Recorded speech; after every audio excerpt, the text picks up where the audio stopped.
በወቅቱ የምኖረው በሆንግ ኮንግ ከተማ ነበር።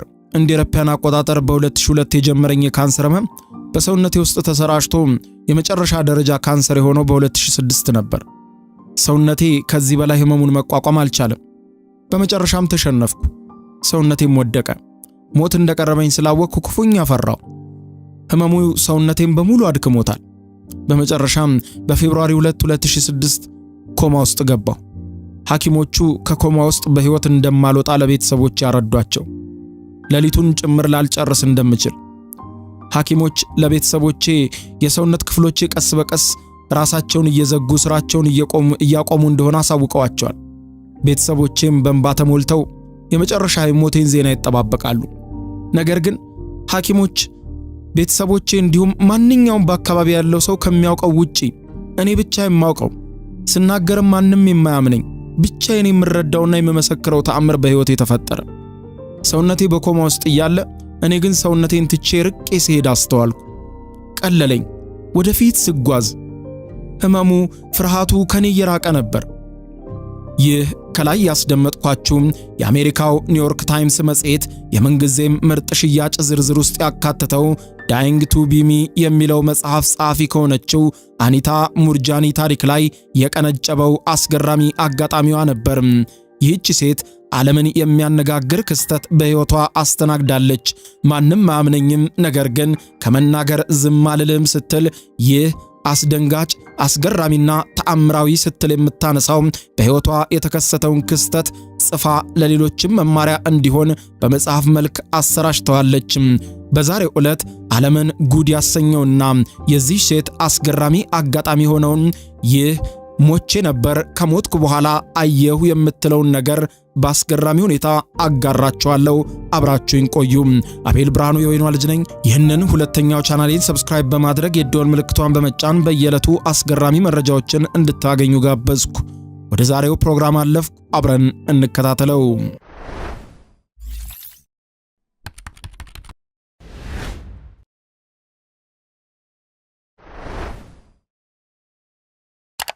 አንድ ትልቅ የተዘረጋ ሚስጥራዊ ግድግዳ አለ። በወዲያኛው ጽንፍ ምን እንዳለ ፈጽሞ አይታወቅም። ወደዚያኛው ክልል መግቢያ እንጂ መውጫ የለውም። የሰው ልጅ ከፍርሃቶች ሁሉ በላይ አብዝቶ የሚፈራው የሕይወት ሐቅ ነው። ያ አስፈሪ ግድግዳ ሰዎችን ማስገባት እንጂ ማስወጣት የማያውቀው ሞት ይባላል። ያችን ግድግዳ አልፎ የተሻገረ ሰውን ብንናፍቀው፣ ብንመኘው፣ ብዙ ገንዘብ ብናፈስ፣ እንባ ብናጎርፍ ፈጽሞ ላይመለስ ሄዷል። ጨለማ ወይስ ብርሃን ወይስ በቃ ሁሉም አበቃለት የሚለውን ለመመለስ ከሞት በኋላ ምን እንዳለ እስካሁን ድረስ ሳይታወቅ ሁኔታው የተዳፈነ ሚስጥር ሆኗል። ሞትን በተመለከተ ከሞት በኋላ ስላለው ነገር ሃይማኖቶች ሁሉ የየራሳቸው የሆነ አስተምህሮ አላቸው። ከዚያ ውጭ ግን ከሞት በኋላ ስላለው ነገር እንዲህ ነው ተብሎ የሚነገር ነገር የለም። ነገር ግን በዛሬው ዕለት በልዩነት የማይወራችሁ ዳይንግ ቱ ቢ ሚ በሚለው መጽሐፏ ለ30 ሰዓታት በሞትና በሕይወት መካከል የነበረውን ነገር አይቼዋለሁ ስትል አስገራሚ አጋጣሚዋን ታወጋናለች። እርሷ እንደምትለው ቀኑ ፌብሩዋሪ 2 ነበር። ስጋዬ መሸከም ከምችለው በላይ ስቃይ ተቋቁማ በመጨረሻም ተሸነፈች። ኮማ ውስጥ ገባው። እንደ ሐኪሞች ሐሳብ እነዚያ ሰዓታት የመጨረሻ ምድርን የመሰናበቻዬ ሰዓታት ነበሩ። ከ4 ዓመታት በላይ ካንሰር ስሩን ሲሰድብኝ ኖሯል። ከጭንቅላቴ ጀምሮ እስከ እግሬ ድረስ በጠቅላላ በሰውነቴ ውስጥ ተሰራጭቶ ነበር። በመጨረሻም አቅቶኝ በሞት አልጋ ላይ ከመተኛቴ በፊት ሳምባዬ ውሃ ቋጥሮ ነበርና ቀጥ ብዬ ለመተኛት ስሞክር ፈሳሹ መልሶ እንዲያንቀኝና ተጨማሪ ስቃይ እንዲፈጥርብኝ ያደርግ ነበር። ሰውነቴ ጡንቻዎች በጠቅላላ ዝለው መቆምም ሆነ መራመድ ስለማልችል ተንቀሳቃሽ ኦክሲጅን አዝዬ በዊልቸር እንቀሳቀስ ነበር። በዊልቸር በምንቀሳቀስበት ሰዓት የአንገቴ አጥንቶች ዝልፍልፍ ከማለታቸው የተነሳ ራሴን እንኳን መሸከም ስለሚከብደኝ ጭንቅላቴ ወደፊት ድፍት ብሎ ነበር የምንቀሳቀሰው ትላለች። በፌብሩዋሪ 2 ከዚህ በላይ ስቃይን መቋቋም ስላልቻለ ሰውነቴ ወደቀ። ታዲያም ትናንት የሞት አልጋ ላይ የነበረችው ይህች ሴት እንዴት ይሆን ዛሬ እንደዚህ ከውስጥ በሚወጣ ደስታ እየተፍለቀለቀች ስለ ሁኔታውና ስለ ገጠመኛው የምታወራን? በወቅቱ ኮማ ውስጥ ነበርኩ። ለዓለም ሁሉ እንደሞተ ሰው ነበርኩ። ነገር ግን እነርሱ ያላወቁት ነገር እኔ ሁሉም ነገር ይሰማኝ እንደነበር ነው። ሐኪሞቹ በመርፌ ሰውነቴን በሳስተው ቀጫጭን የሕክምና ቱቦችን ሲያስገቡ ሳይቀር ቆሜ እመለከታቸው ነበር። ይሰማኛል። እኔ ከኔ ተለይቼ ነበር በዚያ ሰዓት። ጥቂት ቆይቶ ይሆናል ብዬ ሰምቼውም የማላውቀው አስደንጋጭና ያልጠበቅኩት ተአምራዊ ክስተት ነበር።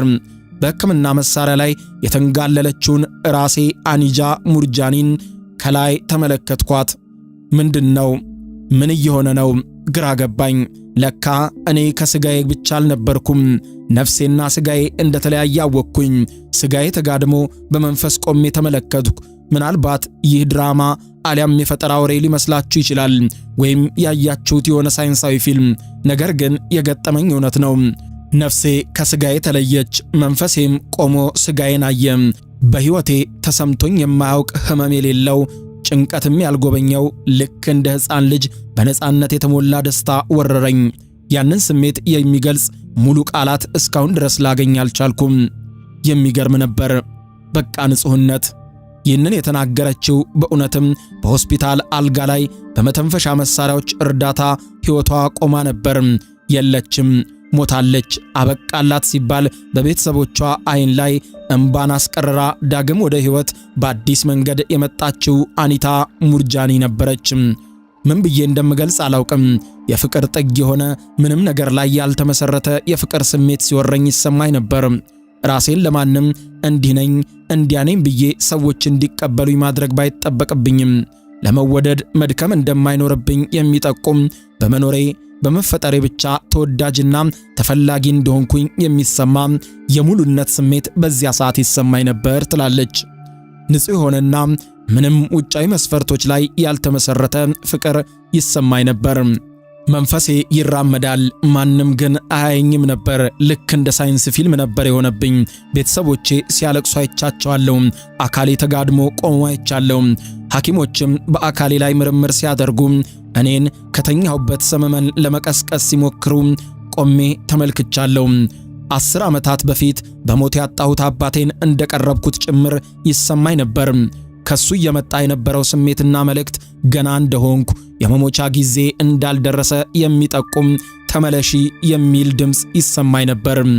ሞትን ወይም ሕይወትን ግን የመምረጥ መብት እንዳለኝ የሚናገር ነበር። ሰውነታችን የለምና የቃል ልውውጥ አልነበረም። ነገር ግን ስንዋሃድ አባቴ ሊያስተላልፍ የፈለገው መልእክት በቀጥታ ወደ እኔ ሲገባ ይታወቀኝ ነበር። እስከ ዛሬ ባለማወቅ በብዙ ስቃዮች ውስጥ ስኖር እንደነበር፣ ከፈለኩ አለመመለስ እንደምችል፣ ነገር ግን ሕይወት ልትሰጠኝ ከተዘጋጀች ስጦታ እንደምጎድል እየነገረኝ እንደነበር ከድምፅ አልባው የመንፈስ መልእክቱ ይሰማኝ ነበር ትላለች። በብዛት ነጭ ቀለሞችን ታስተውል እንደነበረ አኒታ ትናገራለች። አኒታ ሙርጃኒ በሁለት መንገዶች ላይ ምርጫ ተሰጥቷታል። ከፈለገች ባለችበት እንድትቀር፣ ከፈለገችም ወደ ሰውነቷ እንድትመለስ። እርሷ ግን እስከ ዛሬ በስቃይ መንገድ የኖረችውን ሕይወቷን ፍጹም አሰርዞ አዲስ ሕይወትን በሚስጥር የተሞላ መንገድን ካስተማራት ቦታ ወጥታ በቁስልና በስቃይ ያዳከመችውን ሕይወቷን አቅጣጫ ወደ ትክክለኛ መንገድ ዘውራ ለሷም ለሌሎችም የብርሃንን መንገድ ለማሳየት ያልጨረስኩት አለኝ ስትል ምድርን ሰውነቷን መርጣ መንፈሷም ወደ አካሏ እንደተራመደችና መልሳ ወደ አካሏ ውስጥ እንደገባች ገለጸች። ምንም እንኳን በየቃሏ መሃል ማንም አያምነኝም ብላ ብታስቀምጥም ይህ እስካሁን የሷን የሕክምና ውጤቶች ኮፒ አድርገው በእጃቸው ላስቀሩ ሐኪሞች ትንግርትና በሕክምናውም ታሪክ ውስጥ ታይቶ የማያውቅ ክስተት ነበር። እስካሁንም ነው ሐኪሞች የሚኖራት ጥቂት ጊዜ እንደሆነ ያረዷቸው ቤተሰቦቿ ቢያንስ ስትነቃላቸው ጥቂት የመሰናበቻ ጊዜ እንደሚኖራቸው አስበው ነበር። ምክንያቱም ሐኪሞቹ ዞሮ ዞሮ ካንሰሩ ሙሉ ለሙሉ በሰውነቷ ስለተሰራጨ ብዙም አትቆይም በማለት አሁንም ተስፋ እንደሌላት ነግረዋት ነበር። ቢሆንም ቢያንስ የመሰናበቻ ዕድል አግኝተዋልና ተመስገንን አስቀድመው ነበር።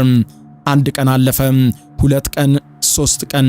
አኒታ ሙርጃኒ አልሞተችም። ሐኪሞቹ እንዳሉትም አልሆነም።